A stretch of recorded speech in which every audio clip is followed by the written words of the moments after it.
Many thanks for staying tuned to Niger Delta today. Well, this next conversation turns our focus on an appraisal of accolades and dissents for Governor Umo Eno's reward policies since inception of the Arise agenda in Akwa Ibom State. Well, it is said that leadership is judged not only by what is done, but by how actions are perceived. There have been many activities of the Umo Eno-led administration that have been heralded as people-centric and interested in boosting the welfare of the people, though with a few generating dissenting voices as to the motives, with questions of wastage of government resources being propagated. But the questions are the governor's intentions genuine? Does he mean well for the people? Are these accusations politically motivated, as have been asserted, or do the accusers have a point that the governor should apply caution in his reward initiatives? Well, as background to this very issue, Akwa Ibom State Governor Pastor Umo Eno within the week honored a young Nigerian girl from Edo State, Precious Bodunde, for pronouncing the 5 longest words in English language with ease, a gesture that generated mixed reactions, with some commending the governor while others having a couple of issues with it. The governor, upon his invitation, honored Precious with an excellence encouragement grant of 10 million naira at the government house, Uyo. It is agreed that nurturing talent requires a supportive environment that encourages and unleashes the potentials of young ones. Pastor Umo Eno understands this very well, and in line with his Arise agenda, he has been involved in some of these activities to see to it that he encourages talent. Well, in the studio with me this afternoon is a Senior Special Assistant to the Governor on Research and Documentation. He is Dr. Essien Ndueso. Dr. Ndueso, you're welcome on Niger Delta today. Yeah, thank you so much, Sylvia. It's good to have you. My pleasure. Well, we've been following very interestingly the activities of Governor Umo Eno in the past couple of months since he assumed office and took off with the Arise agenda. And one thing has stood out, and that is his interest in encouraging young people who have talents. He is big on what you have to offer, and I think that moves him to doing things that people might, if you don't understand, you might misinterpret. Now, let's talk about the reward system of the Arise agenda. Some people might look at the gesture of the governor and say it is misplaced. Can you give us a picture of what the governor and this administration indeed hopes to achieve when we talk about the reward system, empowering young people and seeing to it that talents are honed and encouraged to shine even brighter? Yeah, thank you so much, Sylvia. The truth is that the governor of Akwa Ibom State has completely silenced the naysayers. Before he became a governor of Akwa Ibom State, there had been these spurious allegations and campaigns of calumny against him, series of campaigns that the governor, then he was a candidate of the party, that the Pastor Umo Eno was not a generous person. He's not a giver, and so once he assumed office, no one would be able to see any, act of benevolence from him. Today, the story has changed. Now you're now having people who are criticizing, oh, you are giving too much, you are giving too much. And that, for me, is a pointer to the fact that people have run out of what to use in criticizing the government. Now, talking about the governor's position and what he thinks. Pastor Umo Eno is first a pastor. That means he is one who tends the flock in the vineyard of God. Secondly, he is a successful entrepreneur, one who has been able to raise a business from scratch to a multi-million naira conglomerate. And in doing this, he understands the principles, the basic principles of being successful in one's aspiration. He knows that no person has ever succeeded by his own effort alone.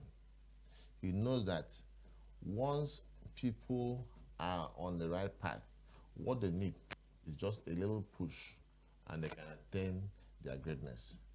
And it believes strongly that small and medium-scale businesses could be the catalyst to economic boom, especially in an economy like ours currently in Nigeria, where the big industry, the multi-billion-dollar conglomerates of industries are unable to break even, and most of them are folding and leaving the country.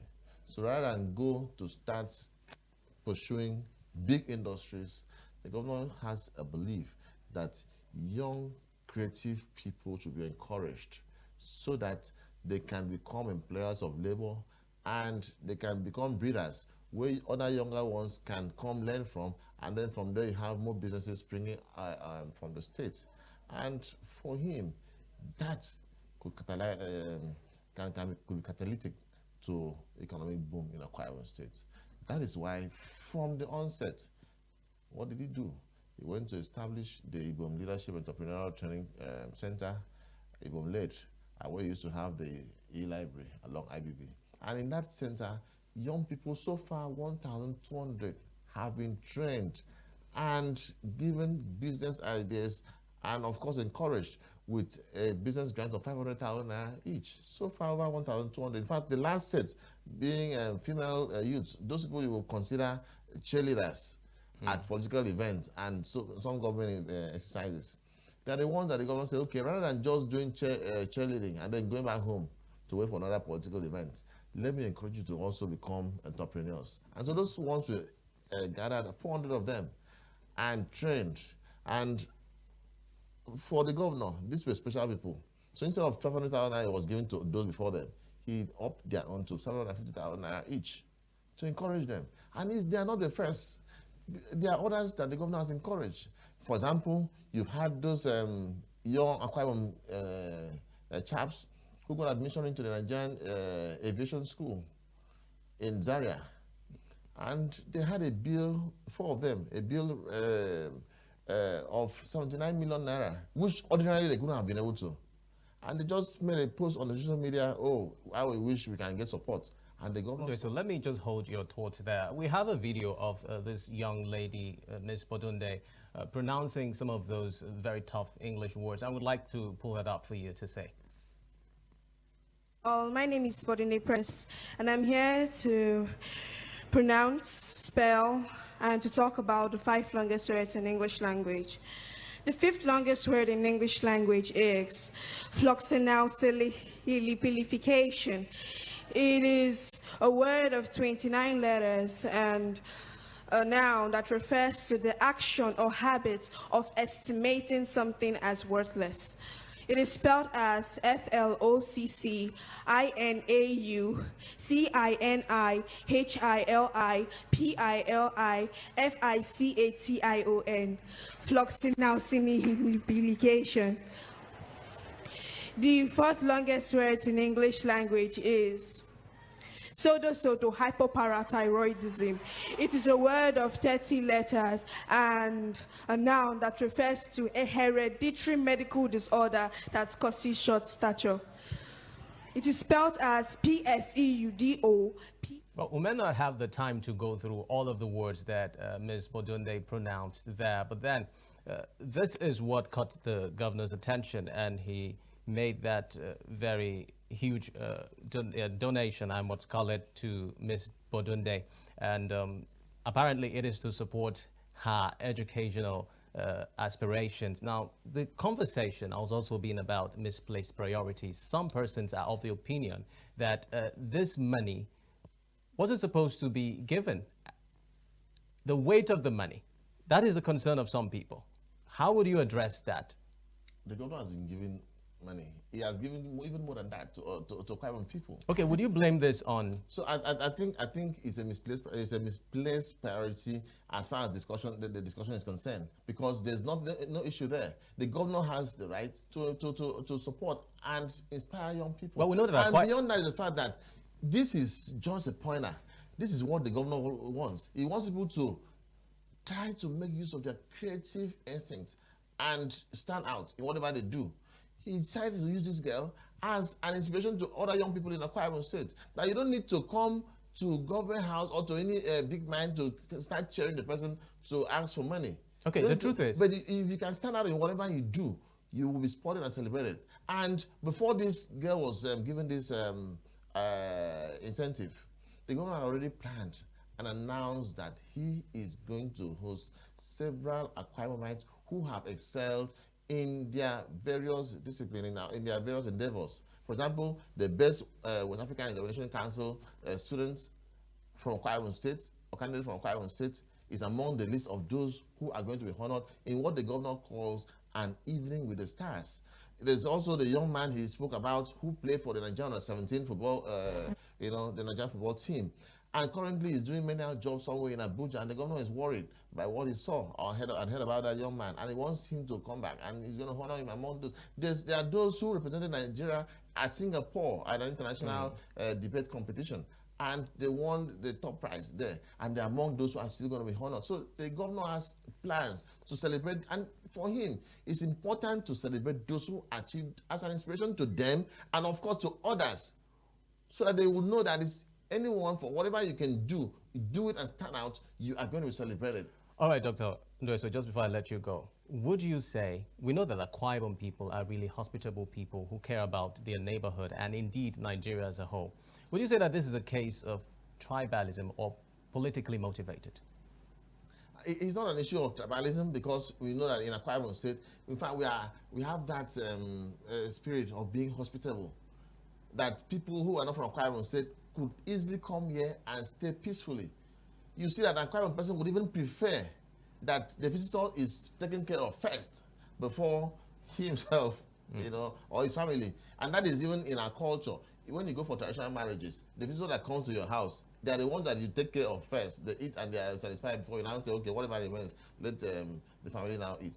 And that is just our nature. So people who are criticizing are not doing it because it is in our nature. They are doing it because they feel that the governor possibly is, having a smooth sail in office. You've seen that the governor has been able to navigate the entire political space, having synergy with his predecessors in office, from His Excellency, the Senate President, Senator Gospel Akpabio, to the Middle Past Governor, Mr. Joe Emmanuel, to even the one he calls the grandfather, our leader, His Excellency Obong Victor Atta.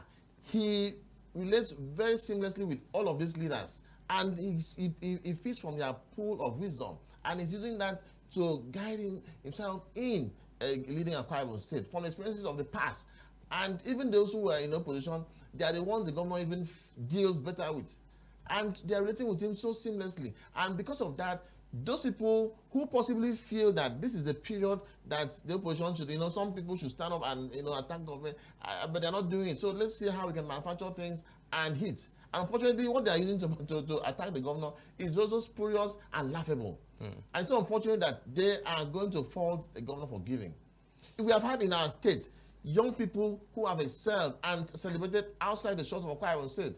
Last year, we had Hilda Bassi, before last. She was celebrated by the Lagos State Governor for, breaking the Guinness World Record in the longest hours in cooking. We've had so many people from this state who are excelling outside the shores of Akwa Ibom State. And I don't believe that those who are leading in the attack against the governor for giving, are genuinely, disposed to the betterment of Akwa Ibom State. They are just trying to come, see how they can throw friction, into the state and cause ripples from where they can now come in and feast on. But unfortunately, they are going to be disappointed because this governor has his eyes on the ball. As we speak right now, the governor has laid out projects that he has called priority projects. And in the next couple of weeks, you'll see flagging off of different projects, the road projects, you'll see some hospitals, you'll see housing estates going to be flagged off very soon by the governor, and that will keep him busy. And so while he's busy, you are going to hear those people still ranting, and those rants would not stop the blueprint of the governor, which he is executing religiously for the people of Akwa Ibom State. All right, Dr. Essien Ndueso, Akwa Ibom State Governor's SSA on research and documentation. Thank you very much for coming on Niger Delta today. We will indeed continue to look at the activities of the governor and, of course, bring them to the fore for the people to access. Thank you very much. Yes, I'm very glad that you are available, and I'm also going to invite you. By next month, the governor will start the town hall meetings across the 10 federal constituencies of the states, and I do invite you to also join in monitoring, because that is the platform where the governor says he's going to at least two persons in one local government area will go home with 5 million naira each to go and still boost their businesses and expand the economy of Akwa Ibom State. So I'm inviting you to also be part of that program while it starts. Thank you for having me on your program. Thank you very much, Dr. Essien Ndueso. Well, when we return from the break, we'll turn our sights on another very pertinent issue to stay tuned.